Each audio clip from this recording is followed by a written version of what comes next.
Hello YouTube, welcome back to the War Zone. I'm Scruffy and this is Scruffy Tales.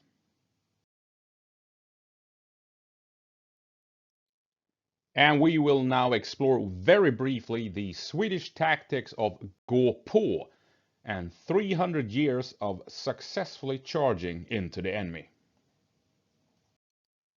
And gå på was obviously made very famous by the Carolean Army during the Great Northern War, particularly between the year 1700 and 1709, when the Swedish army racked up one massive victory after the other, very often against enemy armies that outnumbered them 3 or 4 times. And what they did was initially march straight up to the enemy army. Then later on, they would actually run up to the enemy army. Uh, while distances were so great that the enemy's 2 or 3 first volleys wouldn't really hit. And then they would stop at 50 meters. Later on, they would stop at 20 meters when you were guaranteed to hit with every musket firing. So at short distance, the Swedes would stop and fire for the very first time, causing massive casualties on the enemy. And then they would charge in with bayonets, rapiers, and pikes and just massacre the enemy in the confusion of all the dead and wounded, and break through enemy lines, and in so doing be able to defeat armies that outnumbered them, like I said, 2, 3, 4 times. Now, the tactic of gå på and charging the enemy while being outnumbered is usually considered to be a thing of the Great Northern War and the Carolean Army. Uh, but I don't think all that many people realize that Sweden never quit this tactic. And Sweden is still, to this day, relying on it. For example, in 1814, during the 2 to 3 weeks of warfare when Sweden invaded Norway, during the Battle of Kölbergbro, 75 Swedish Jaegers charged with musket and bayonets 600 Norwegian soldiers and won the battle. They were outnumbered 8 to 1 and charged and won that engagement. Pretty fucking amazing, if you ask me.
And then you have the Winter War, when the Soviet Union invaded Finland, and thousands of Swedes volunteered to fight for the Finns.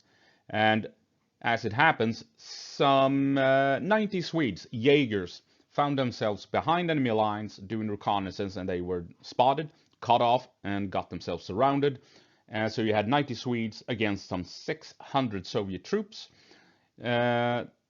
After a 5-hour-long firefight, the Swedes had run out of ammunition, and their only chance of defeating the Soviets and returning to friendly lines was to fix bayonets and charge the Soviet troops. In the end, the Soviets had lost some 200 soldiers, and the Swedes had only lost 9 of their own.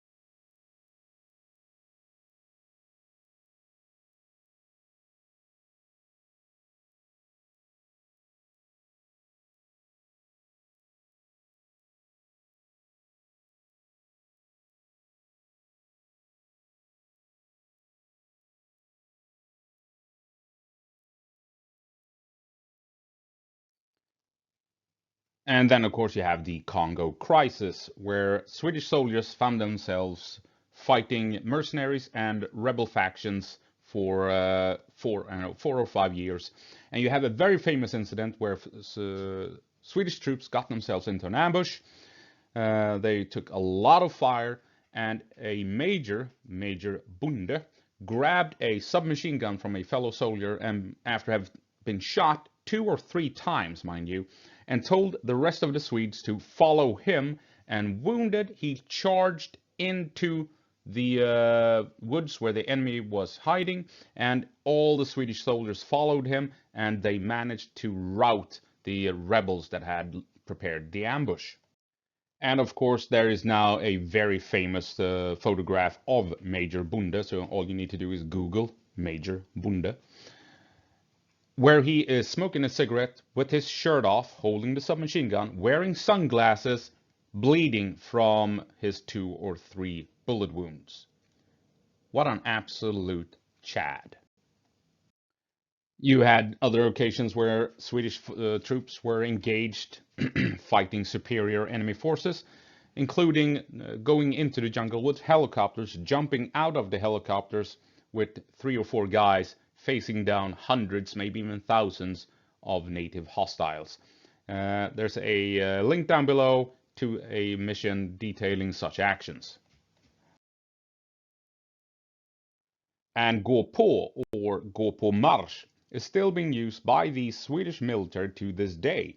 It is used as a way to quickly close distance with an enemy, to reach the enemy positions, to cause confusion, cause panic, and to gun the enemy down at close range, basically point blank, face to face. A very aggressive and very violent tactic. So as you can see, gå på marsch, while very famously used by the Caroleans, it has been used by the Swedish Army for a little bit more than 300 years, and the Swedish Army has relied on it very effectively for 3 centuries.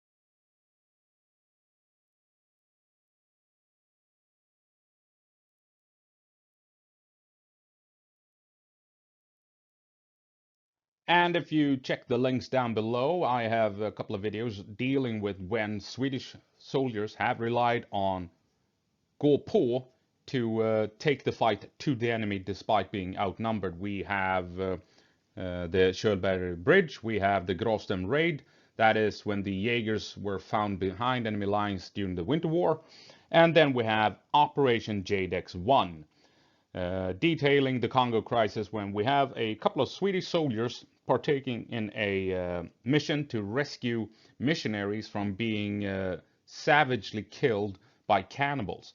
You have a cannibal uprising in the middle of the Congo, and the UN needs to do something about it. And the end result is simply amazing when UN soldiers fly out into the jungle with their helicopters to fight a cannibal uprising.